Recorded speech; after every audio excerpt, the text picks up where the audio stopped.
With COVID cases rising, some people are masking up. You've probably seen that in your neighborhood, at work, et cetera. What does it mean for you, and what does it mean for people at higher risk of severe illness? Dr. Sanjay Gupta is with us with more.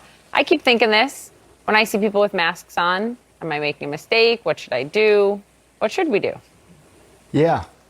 Well, let me give you the good news first. I mean, if you look at the country as a whole, you look at the map of the country and look at the CDC recommendations, most of the country is considered low risk right now. It's mostly green. You have a few spots of yellow and a couple spots maybe of orange where it's high risk. But green means there's low hospital admission rates, which is really the criteria that they're looking for whether or not we should go back to masking. So let me just sort of break that down for you. If you're in a green area, it means the recommendation is not necessarily that you need to mask, but you still can mask for the points that you pointed out, Poppy, if you're high risk or you're gonna be around high risk people.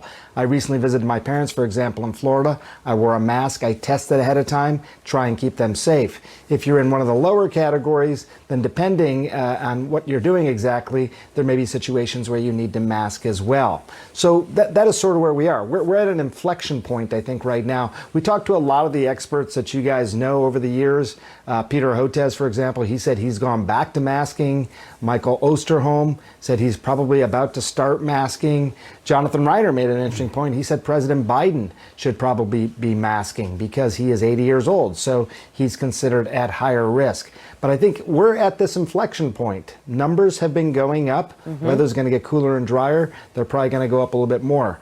Obviously, if you've tested positive, if you've been exposed to someone with COVID-19, those are other situations where you should mask. Sanjay, you mentioned testing, and we got used to testing. It's been a while. I went and checked my tests. They'd expired, so I guess I need to get some new ones.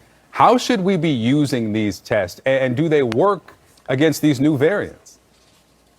Yeah, let me make this as clear as possible. If you have some reason for suspicion, you've been exposed, you're feeling symptoms, you should test. And the way to test is that you should do a test and then wait 48 hours and then test again. That would be the ideal way to do things. Why? Because it can take some time for the virus to actually develop a load that's high enough to test. Sometimes people get that first test, think they're in the clear. That may not be the case. Quickly on your second point, Victor, there's a lot of mutations in these new variants. So people say, well, will the old test still work? A lot of the mutations, they occur around the spike protein, something that people know about. But the tests are actually testing for a different protein within the virus, and that protein typically is pretty stable. So the bottom line is those old tests should still work against these new variants. Really important point.